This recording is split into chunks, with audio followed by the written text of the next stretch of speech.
The air in the Redemption Saloon was thick with the stench of stale whiskey, sweat, and a sin so profound it seemed to cling to the rough-hewn timbers of the walls. Dust motes danced like frantic spirits in the few columns of sunlight that dared to pierce the gloom. On a makeshift stage, little more than a collection of crates and splintered planks, stood Jebediah Kane. He was a man carved from greed, his face a road map of cruel intentions, his smile a slash of yellow teeth. "And now, gentlemen," his voice boomed, a gravelly sound that scraped the nerves, "for the final lot of the day, a special acquisition, indentured by her late father's gambling debts to me, body and soul." Two of his brutes shoved a figure forward. It was a woman, or the ghost of one. Her name was Elara. Her dress, once a simple calico, was torn and stained, clinging to a frame made frail by hardship. Her hair, the color of autumn wheat, was a tangled mess, falling across a face pale as milk, but it was the crimson stain seeping through the back of her skirt, a dark and terrible flower blooming on the fabric, that silenced the room for a half-beat. It was a private agony made public, a raw and visceral testament to the life that had been torn from her just weeks before, leaving her weak, vulnerable, and still bleeding from the trial of birth. She swayed, her eyes, the color of a storm-tossed sea, unfocused and wide with a terror that went beyond the leering faces in the crowd. She was not just a woman for sale. She was a wound, open and weeping before them. "Barely 19 summers," Kane continued, his voice slick with the promise of ownership. "Strong back, good teeth, and proven fertile." He gestured dismissively toward the stain. "A recent inconvenience, nothing more. She'll be fit for work, or whatever else a man requires, in a week. Who'll start the bidding for this prime piece of property? Shall we say $20? A low, guttural chuckle rippled through the assembly of ranchers, miners, and drifters. It was the sound of wolves circling. Elara flinched, wrapping her arms around her own waist as if to hold herself together. Her gaze darted to a back room, where she knew the source of her pain, and her only reason for living lay sleeping in a dusty cradle. Her infant son, Daniel, Kane's final piece of leverage. $20, the grimy prospector called out, holding up a small pouch of dust. "I'll give you 20. "I see 20, Kane crowed. "Do I hear 30? "Look at her, boys. A bit of cleaning, a square meal, she'll be a beauty. $30. Another man, a cattle rustler with mean, piggish eyes, raised a hand. 35. The bids climbed, each one a hammer blow against Elara's soul. She was no longer a person. She was a horse, a parcel of land, a thing to be bartered and used until she was broken. Her mind screamed, a silent, ceaseless shriek of despair. She thought of her Daniel, of the promises she'd made to his dying father. She had promised to keep him safe, to raise him in the light, and now she was being sold into a darkness from which there would be no return. The bidding stalled at $60, the rustler's final offer. He grinned, revealing a mouth of rotted stumps, and took a step toward the stage. Elara's heart seized. This was it. This was the end of hope. And then, from the back of the saloon, a voice cut through the haze. It was not loud, but it carried a weight that made every man turn. From 100, the words fell into the salivating silence like stones into a still pond. Every eye swiveled toward the shadowed corner near the door, where a man had been standing so quietly he'd been all but invisible. He stepped forward now, and the weak light caught him. He was tall, broad in the shoulders, with a face that looked as if it had been carved from the very granite of the mountains that loomed over the territory. His hat was pushed back, revealing a furrowed brow and eyes the color of a winter sky, clear and cold and missing nothing. He wore the simple, durable clothes of a rancher, worn denim, scuffed leather boots, and a gun belt that hung low and easy on his hips. There was no flash to him, only substance. His name was Silas Blackwood. Jebediah Kane's eyes narrowed, a flicker of surprise and annoyance crossing his features. He didn't know this man, and he didn't like surprises that cost him control. $100, Kane repeated, his voice taking on a mocking edge. A rich bid for such a quiet man. You got the coin to back that, stranger? Silas didn't answer. He simply walked forward, his stride measured and deliberate. He reached into the inner pocket of his coat and pulled out a heavy leather pouch. With a flick of his wrist, he tossed it onto the stage. It landed with a solid, definitive thud that echoed the finality of a gavel. The clink of gold coins was unmistakable. A collective breath was drawn in the room. That was more than $100, far more. Kane's eyes widened, his greed warring with his suspicion. He bent, snatched up the pouch and loosened the drawstring. The glint of eagles and double eagles shone within. "Well now," Kane said, his tone shifting to one of oily respect. "It seems the gentleman is serious." He looked out over the crowd, a showman once more. "I have $100 in gold coin. Do I hear 150? 120? Silence. The rustler who had bid $60 spat on the floor and melted back into the crowd, his brief fantasy of ownership shattered by the weight of real money. The other men shuffled, their leering expressions replaced with a grudging respect for the quiet stranger. This was a sum that spoke of a serious man with a serious purpose. Elara stared at the rancher, her heart a frantic drum against her ribs. Who was he? What kind of man paid a fortune for a broken woman? His face was a mask of stone, unreadable. Was he crueler than the others, simply richer? Was this a worse fate? A gilded cage instead of a filthy one? The fear did not recede, it only changed its shape. "100 going once," Kane called, dragging out the moment. He looked from Silas's impassive face to Elara's terrified one. "Going twice." Silas's gaze met Elara's. For the first time she saw a flicker of something in those winter blue eyes. It wasn't pity, and it wasn't lust. It was something else, something harder and more complex. It looked like resolve. "Sold." Kane slammed his palm down on a crate. "To the quiet man in the back for $100 in gold." The transaction was complete. The brand of ownership had been passed.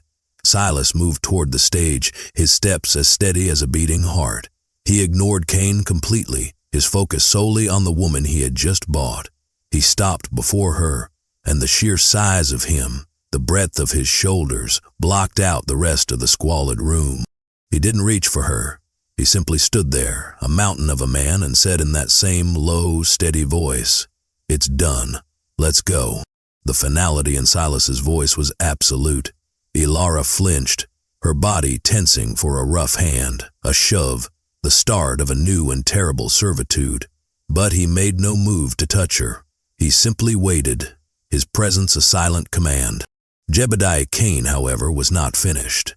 Pocketing the gold, his greed was momentarily sated, but his ego was not. He stepped between them, a sneer twisting his lips. "Not so fast, Blackwood," he said, having apparently learned the rancher's name from someone in the crowd. "The deal was for the woman. The brat in the back room cost extra." A cold stillness fell over Silas. It was a terrifying absence of emotion, more menacing than any outburst of rage. His winter eyes fixed on Kane, and the temperature in the saloon seemed to drop by 10 degrees.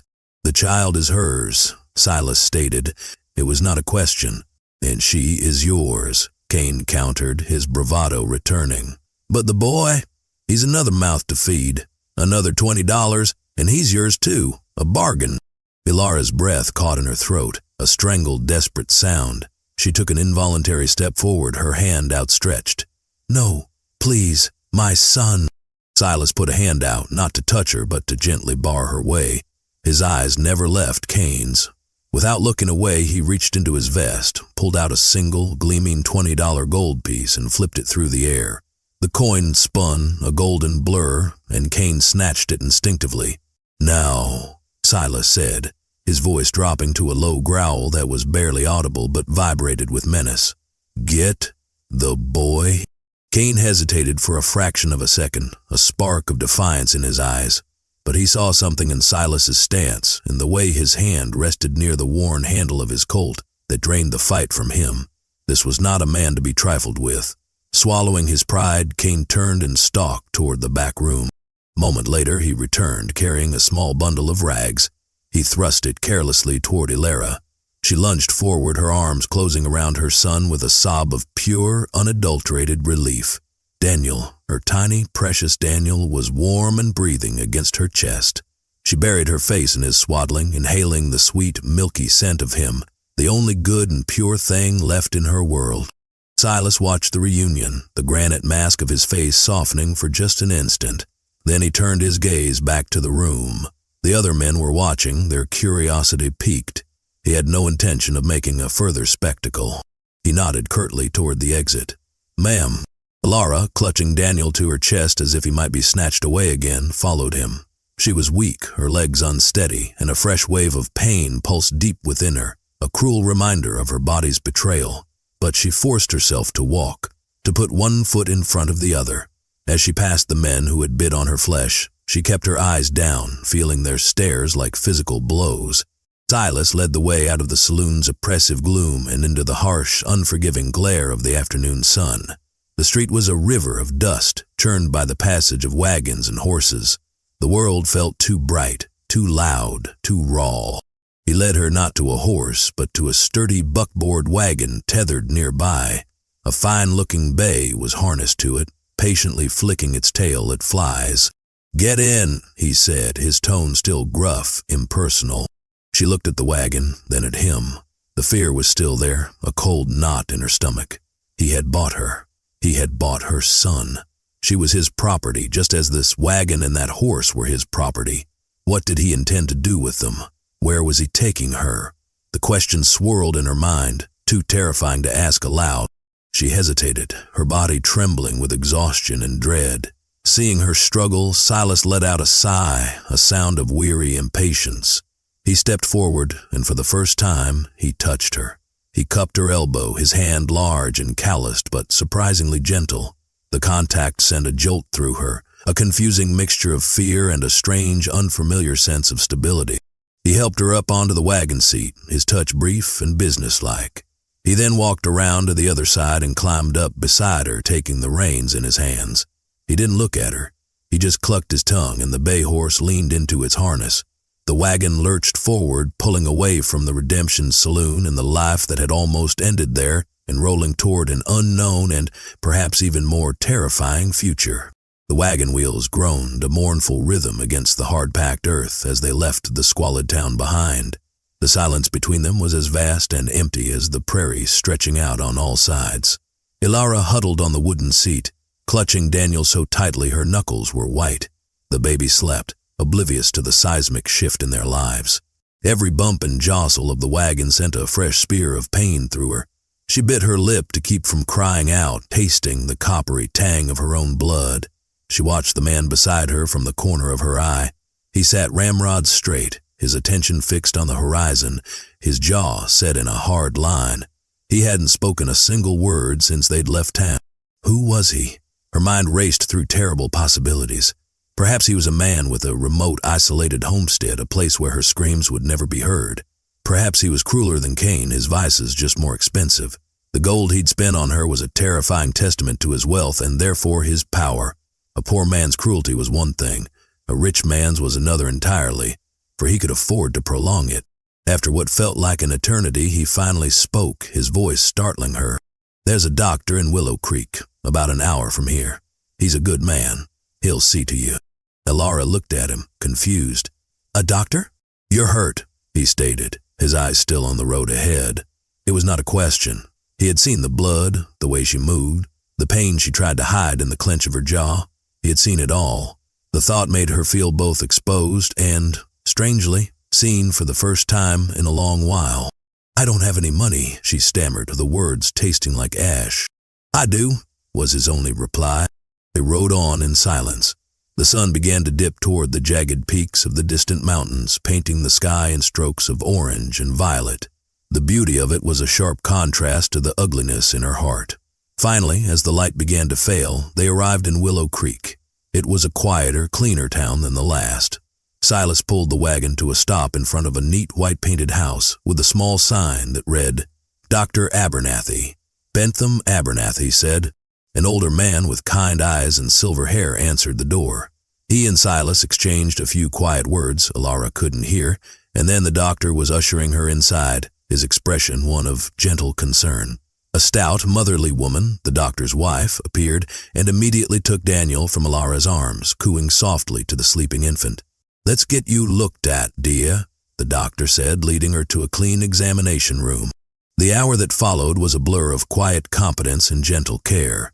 Dr. Abernathy treated her with a respect she hadn't felt in months, tending to the complications of a birth that had received no proper care. He gave her a tincture for the pain and told her she needed weeks of rest, good food, and no strenuous labor. It was a prescription for a life she couldn't imagine.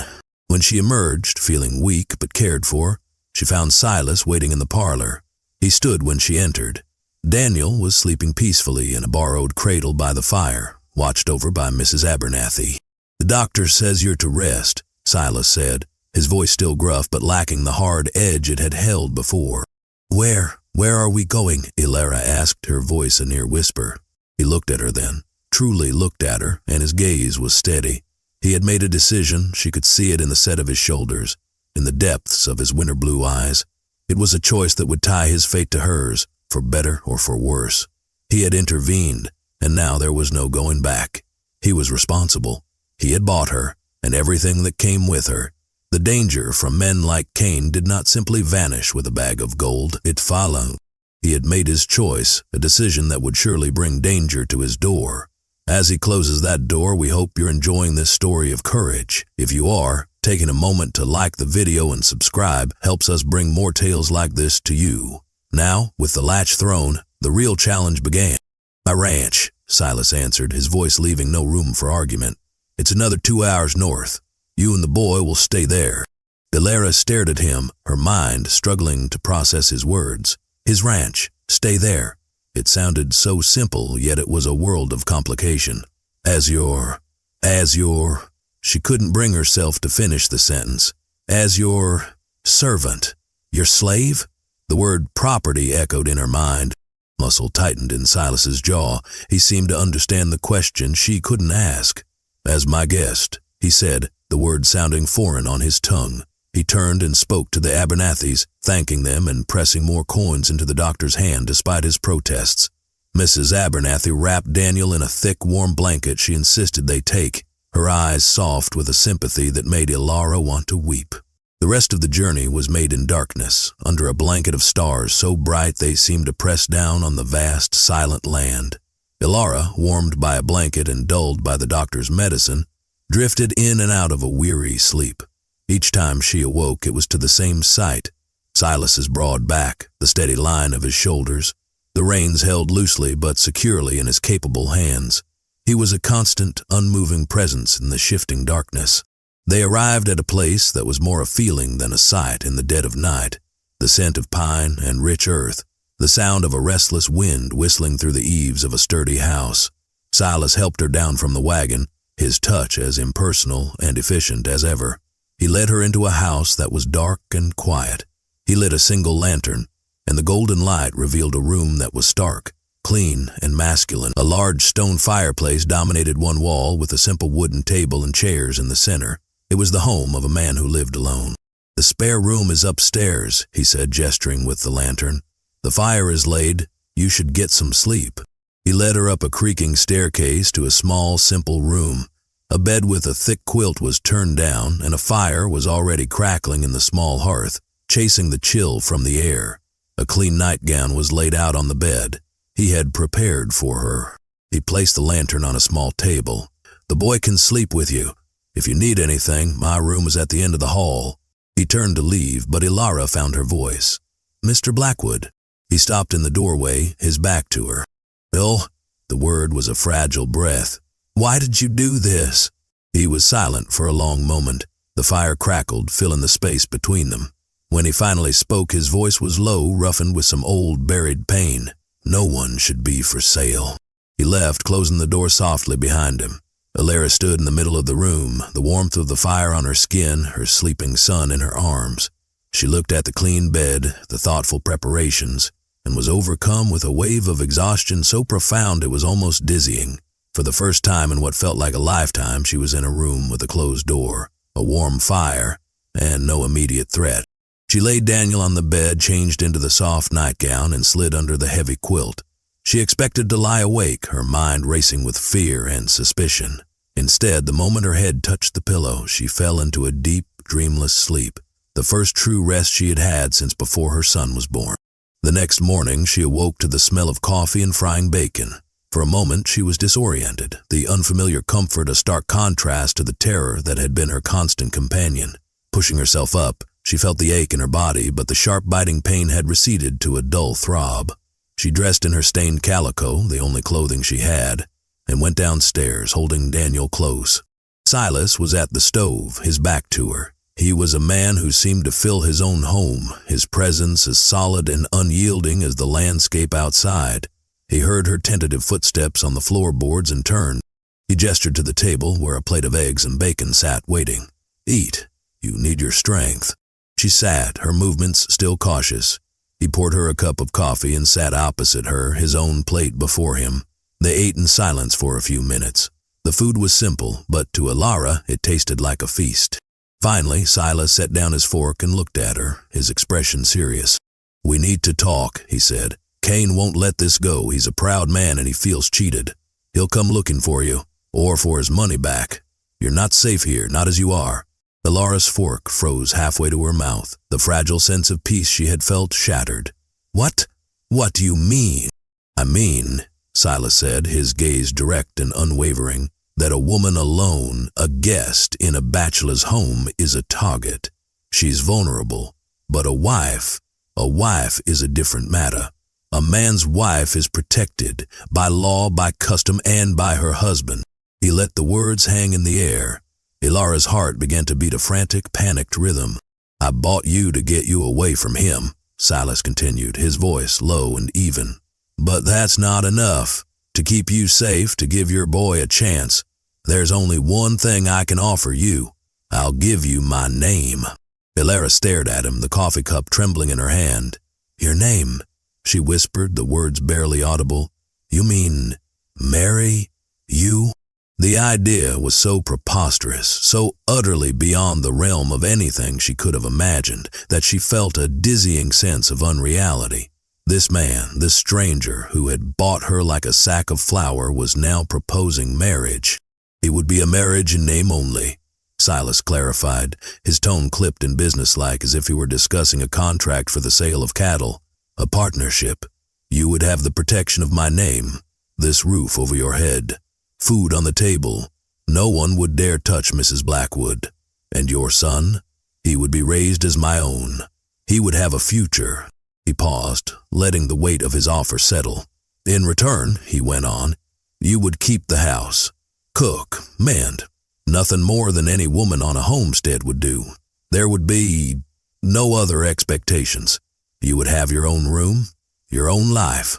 It would be an arrangement for your safety and the boys." Elara looked down at Daniel sleeping in her lap.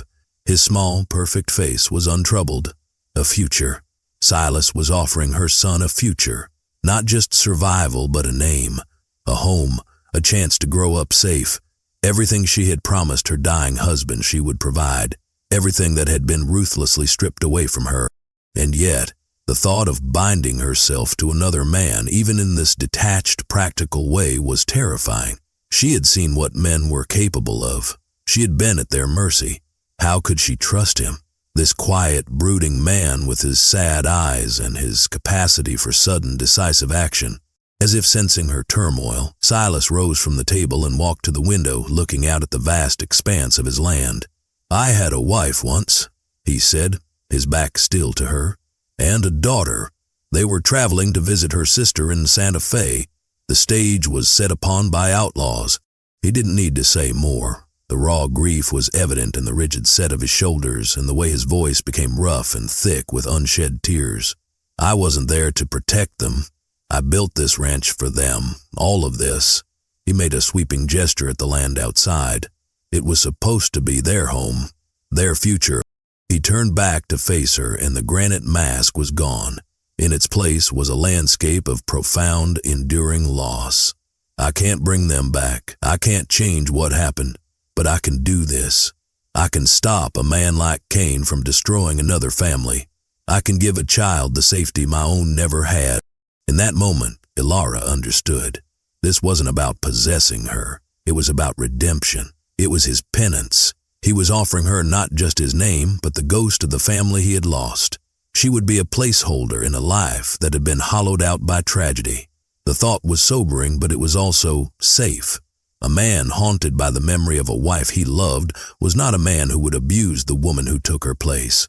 Her own past flashed before her eyes, the kindness of her late husband, a gentle school teacher who had loved books more than brawling, the crushing weight of the debts he'd left, debts he had foolishly incurred trying to buy medicine for her difficult pregnancy, and then Cain, descending like a vulture, picking their lives apart until nothing was left but desperation. She remembered the fear, the hunger, the humiliation. She looked from Silas's grief-stricken face to her son's innocent one. The choice was not about her own happiness or her own heart. It was about Daniel. It had always been about Daniel. Taking a deep, shaky breath, she nodded. "All right, Mr. Blackwood," she said, her voice small but clear. "I accept your offer." The days that followed settled into a strange, quiet rhythm. Elara, true to her word, took over the running of the small ranch house. She found a quiet purpose in the simple, domestic tasks. She swept the floors, baked bread in the cast-iron stove, and mended Silas's worn work shirts, her needle moving with a steady, practiced rhythm. The house, which had been clean but stark, slowly began to soften with her presence. A jar of wildflowers appeared on the table. The scent of baking bread replaced the faint, lingering smell of dust and solitude. Silas, for his part, kept his distance. He was gone from before sunrise until after sunset, working his land with a relentless, tireless energy. He spoke little, but his actions were a language of their own. Every morning, a bucket of fresh milk from his cow was on the back porch. A supply of firewood was always stacked neatly by the hearth. He never entered her room, and he made sure to give her space and privacy, a courtesy so profound it felt like a form of respect. Slowly, cautiously, the fear in Elara's heart began to recede, replaced by a tentative sense of security. She watched him from the kitchen window as he broke a wild colt in the corral, his movements a symphony of patient strength. He was firm but never cruel, his voice low and calming as he gentled the frightened animal. She saw the way he was with his land, knowledgeable, respectful, coaxing life from the hard soil. This was not the behavior of a monster. One evening, a storm rolled in, a violent, crashing tantrum of thunder and lightning. Daniel, startled by the noise, began to wail, a high, terrified cry that nothing Elara did could soothe. She rocked him, sang to him, but his screams only intensified. The door to the main room opened, and Silas stood there, silhouetted by the lightning that flashed behind him. He was soaked from the storm, his hair plastered to his forehead. "Is he all right?" he asked, his voice low over the roar of the wind. "He's frightened by the thunder," Elara said, her voice strained with worry. "I can't seem to calm him." Silas walked over, his boots heavy on the floorboards. He stopped in front of her and looked down at the screaming infant. Hesitantly, as if he were handling something infinitely fragile, he held out his large, calloused hands. "May I?" Elara was so surprised she simply nodded and transferred the squirming, wailing bundle into his arms. She expected the baby to scream louder, startled by the strange man. Instead, the moment Daniel was settled against Silas's broad, solid chest, his cries began to subside. Silas began to hum, a low, rumbling melody that was barely audible beneath the storm. He swayed gently, his large hand patting Daniel's back in a slow, steady rhythm. The baby's wails turned to whimpers and then to soft, sleepy snuffles. Within minutes he was fast asleep, his tiny face pressed against Silas's wet shirt. Elara stared, mesmerized. "How did you do that?" A sad, gentle smile touched Silas's lips, a rare and fleeting thing. "My daughter, Sarah," he said softly, his eyes distant. "She was always afraid of the storms. I used to do this for her." He carefully handed the sleeping Daniel back to Elara. Their fingers brushed, and a jolt of unexpected warmth passed between them. Their eyes met over the sleeping child, and in that moment, the space between them, the space that was filled with contracts and bargains and ghosts, shrank. She saw not her owner, not her protector, but a man who had loved deeply and lost terribly, and who still carried that love inside him like a banked fire. He cleared his throat, the moment broken, and stepped back. He should sleep through the rest of it now, he said, his gruff demeanor returning like a shield. He turned and left the room, leaving Elara with her sleeping son and the lingering warmth of a shared, unguarded memory. Trust, she realized, was not something that was given. It was built, one quiet, thunder-filled night at a time. A week later, just as a fragile sense of normalcy was beginning to take root, the outside world intruded.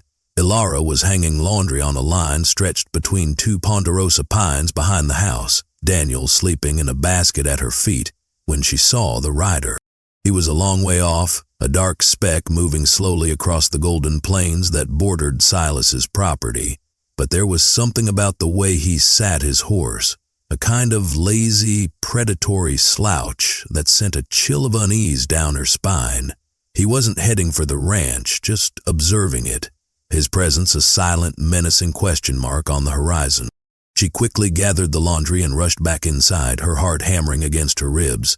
She bolted the door and peered out the window, but the rider had vanished, melting back into the vast landscape as if he were never there.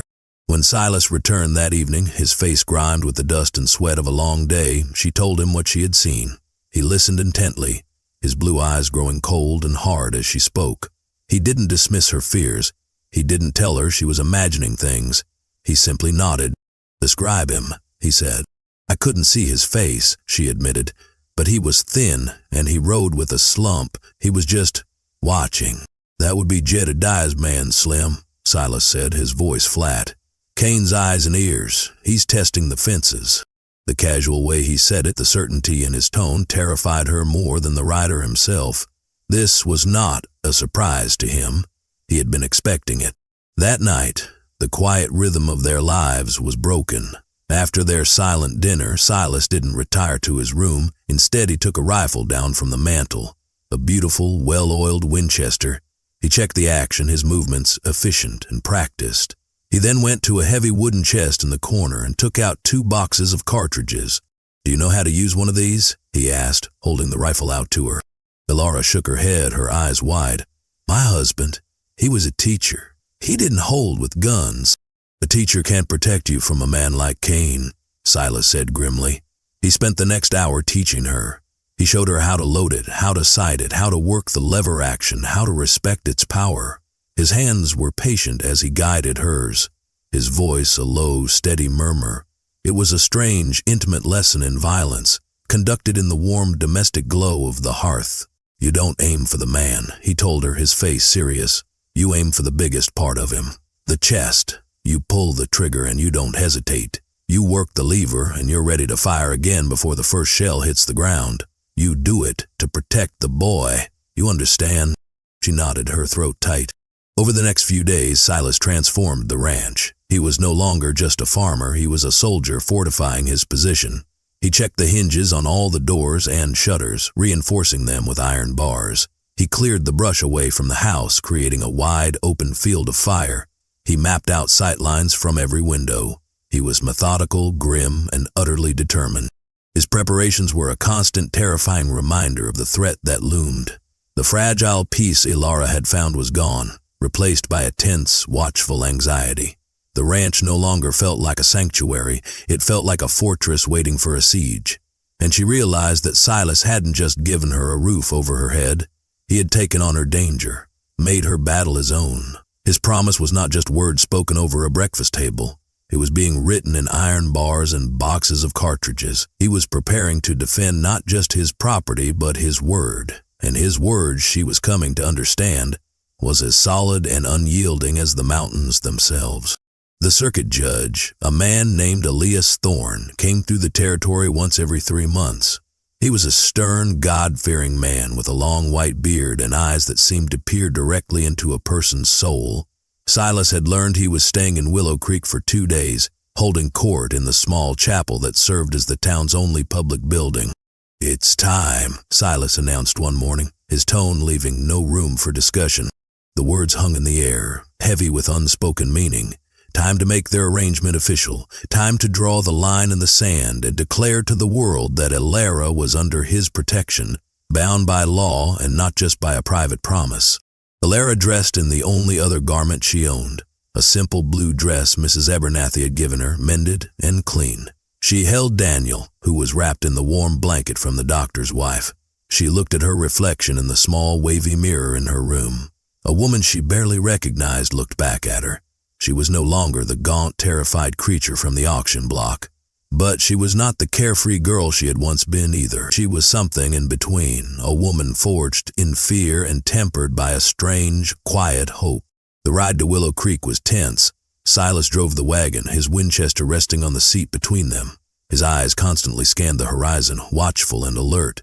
He was a man heading into a battle, not to his own wedding. Judge Thorne received them in the chapel after his day's business was concluded. The room was empty save for the three of them and the lingering scent of old wood and beeswax. Sunlight slanted through the single stained glass window, painting patterns of colored light on the dusty floor. "Silas," the judge said, his voice a low rumble. "It's been a while. What business brings you before me?" "A marriage license, Judge," Silas said, his voice steady. He stood beside Elara, a solid, unmovable presence. The judge's gaze shifted to Elara, his eyes taking in her worn dress, the baby in her arms, and the shadows of hardship that still clung to her. His expression was stern, but not unkind. "I see," he said slowly. He looked back at Silas. "You are aware of the lady's recent circumstances, I presume? The whole territory is whispering about what happened in Redemption." "I am," Silas said. "That's why we're here." Judge Thorne studied them for a long moment, his fingers stroking his white beard. He seemed to be weighing not just the legality of the matter, but the morality of it. "Son, a marriage is a sacred vow, a covenant before God, not a business arrangement or a shield against trouble." "I am aware of what a marriage is, Judge," Silas said, and a flicker of his own past pain crossed his face. "I buried my wife. I know what a vow means. I mean to honor this one." The judge's gaze softened. He had known Silas for years. He knew of his tragedy. He looked again at Elara, at the fierce, protective way she held her child, and at Silas standing guard beside her. He saw not a sordid bargain, but two wounded people trying to build a fortress against a cruel world. He let out a long sigh and reached for his ledger and a pen. "The law requires 2 witnesses. The Abernethys are waiting outside," Silas said. He had thought of everything. The doctor and his wife came in, their faces wreathed in supportive smiles. They stood as witnesses while Judge Thorne conducted the simple, solemn ceremony.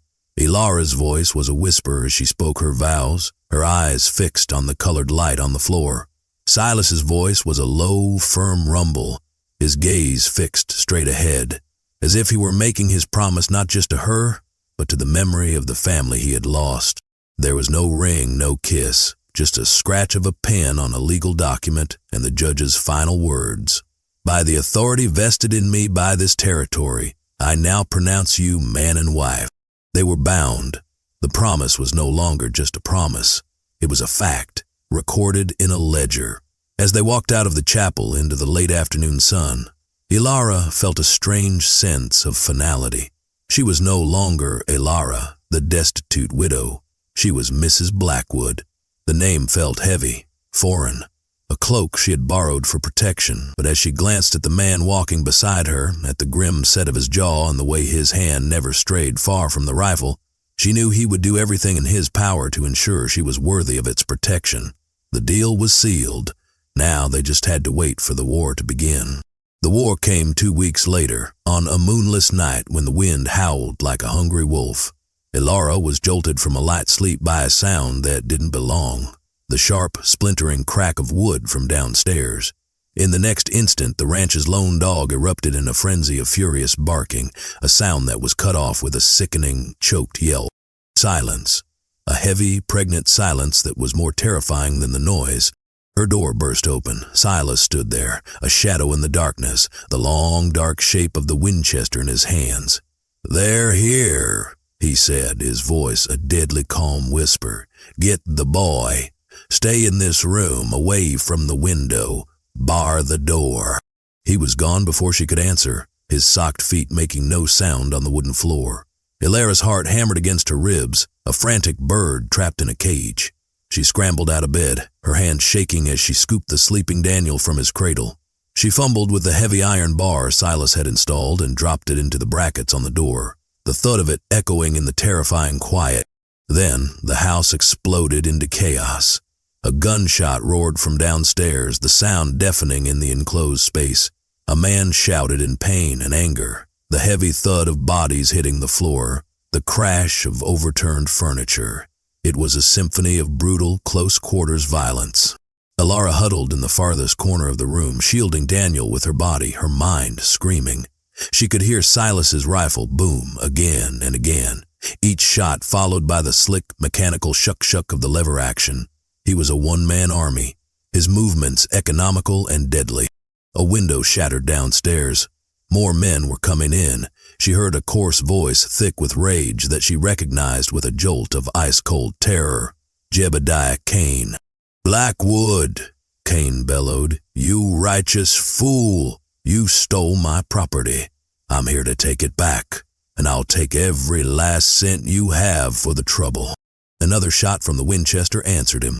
"Spread out," Kane yelled. "Find the girl, she's upstairs." Elara's blood ran cold. They were coming for her. She looked wildly around the room. There was no escape. She was trapped. Her eyes fell on the second rifle Silas had left with her, propped in the corner. Her hands trembled as she remembered his lesson.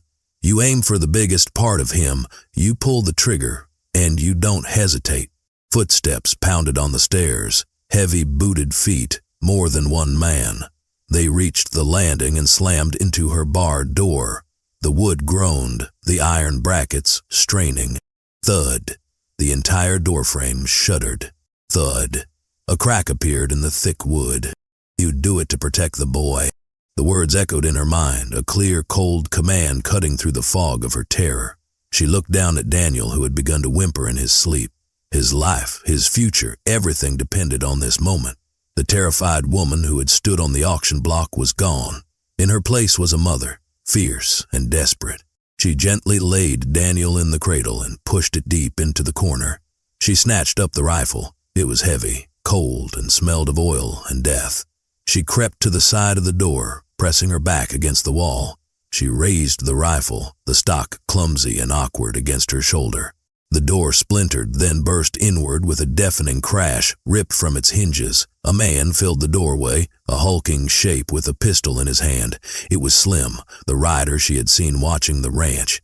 His eyes widened in surprise as he saw her. He never got the chance to aim. Elara didn't think. She didn't hesitate. She just pulled the trigger. The rifle kicked against her shoulder like a mule, the explosion a deafening roar in the small room. The man in the doorway staggered back, a look of stunned disbelief on his face, a dark stain blossoming on his chest. He collapsed onto the landing with a heavy, final thud. Elara stared, her ears ringing, the acrid smell of gunpowder stinging her nostrils. She had done it. She had taken a life to protect her own. A wave of nausea and shock washed over her, but there was no time for it. Another set of footsteps was pounding up the stairs. Driven by pure instinct, she worked the lever action just as Silas had taught her. The spent casing ejected with a metallic ping and a fresh round slid into the chamber. The slick, mechanical sound was a small anchor in the storm of chaos. Jebediah Kane appeared at the top of the stairs, his face a mask of incandescent rage. He saw his fallen man, then he saw her, standing in the doorway with the rifle in her hands. His sneer was a flash of yellow in the dim light. "Well, well," he spat, "the little mouse has claws."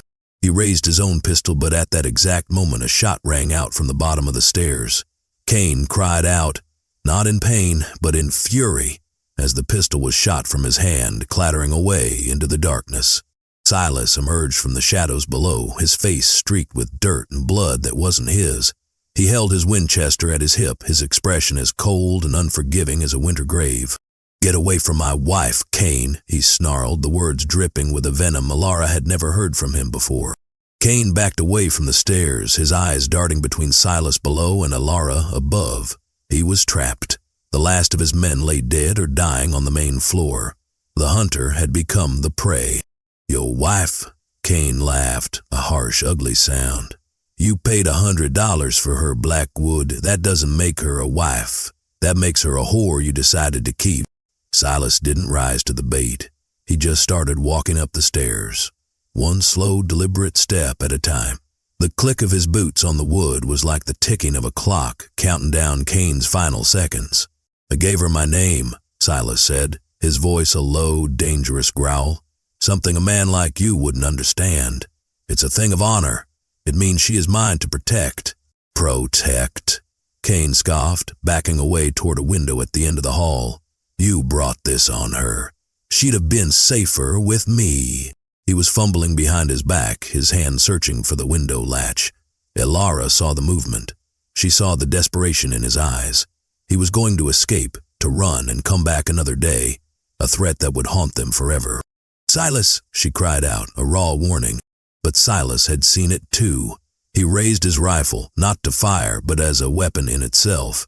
With a surge of incredible speed, he closed the distance between them and swung the heavy wooden stock of the Winchester in a brutal arc. It connected with Kane's jaw with a sickening crack.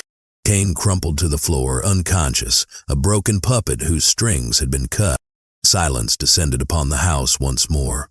It was a heavy, ringing silence, thick with the smell of blood, gunpowder, and death. Silas stood over Kane's prone body, his chest heaving, the fury slowly draining from his face, leaving behind a profound weariness. He looked up at Elara, who was still standing in the doorway, the rifle clutched in her white-knuckled hands. Their eyes met down the length of the dark, violent hallway. The pretense was gone. The arrangement, the contract, the marriage of convenience. All of it had been burned away in the fire of the last hour. She was not his guest, he was not her benefactor. She had fought for this house, he had bled for her. In the crucible of violence, they had been forged into something new. He looked at her, and for the first time he didn't see a woman he had to protect. He saw a partner, an equal, his wife. Silas didn't wait for the law. He bound the unconscious Kane's hands and feet, threw him over the back of his own horse, and rode into the night, leaving Elara to guard the house. He returned just before dawn, his face etched with exhaustion, but with a new lightness in his shoulders. "He's in the custody of the federal marshal in the next county," he explained, his voice hoarse.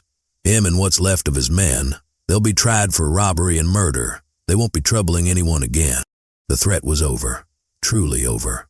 The words sank into Elara's soul, dissolving the knot of fear that had been lodged there for so long. She felt a wave of relief so powerful it made her knees weak. She busied herself making coffee, her hands still trembling slightly. Silas sat at the table, the same table where he had proposed their arrangement, and began the grim task of cleaning his rifle. The house was a wreck. Furniture was overturned, bullet holes scarred the walls, and the dark stains on the floorboards told the story of the night's battle. But as the sun began to rise, casting long golden fingers of light through the shattered window, it didn't feel like a place of death. It felt like a home that had been successfully defended. Elara brought him a cup of coffee, placing it on the table beside him. He looked up, his winter blue eyes meeting hers. The silence between them was different now. It was no longer a space of caution and distance, but one of shared experience, of a bloody and profound understanding. "You were brave last night," he said, his voice quiet. "I was terrified," she confessed, her voice a whisper. "But I thought of Daniel, and I remembered what you told me. You protected your son, you protected our home," he said, his gaze intense. "You're a good mother, Elara, a strong woman."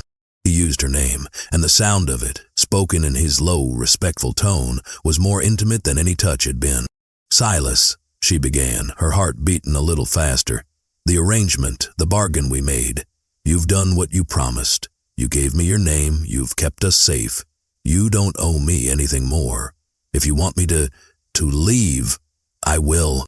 He was offering him an escape, a return to the solitary life he had known. She was giving him back his promise.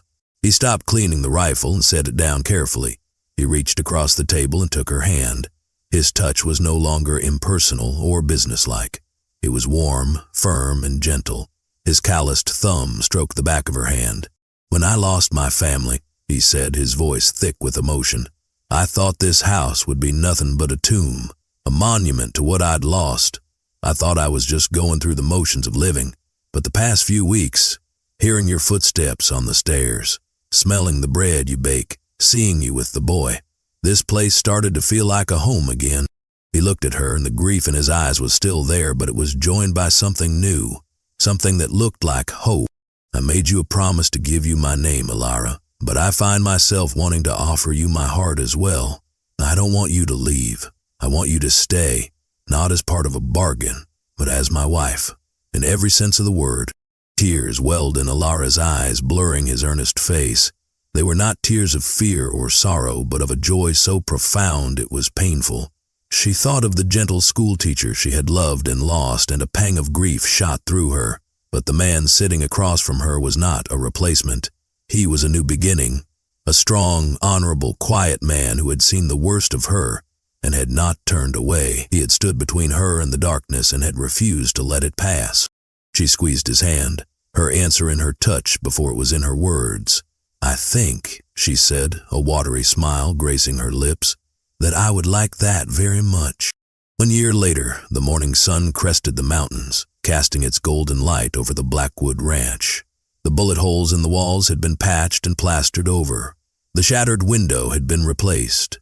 On the front porch, Silas sat in a newly built rocking chair, bouncing a giggling 1-year-old Daniel on his knee. The boy had his mother's wheat-colored hair and his true father's, clear blue eyes. Wellesley came out of the house, carrying 2 cups of coffee. She was no longer gaunt or haunted. Her face was filled with a serene, quiet happiness. She handed a cup to Silas and leaned against the porch railing, looking out at the land that was now her home, a place she had bled and fought for, a place she had found love in. Silas's arm came around her waist, pulling her close. He kissed her temple, a gesture of simple, everyday affection that was the bedrock of their life together. The name he had given her was no longer a shield. It was a bond, a testament to a family that had not been born of passion, but forged in peril, and had grown into a love as strong and enduring as the mountains themselves. You've just witnessed a story of quiet strength and ultimate sacrifice, a reminder that the truest legacy we can leave is the peace and freedom of those we love. If this tale of grit and redemption resonated with you, please subscribe to our channel for more inspirational stories. Let us know your favorite moment in the comments below. Thank you for watching.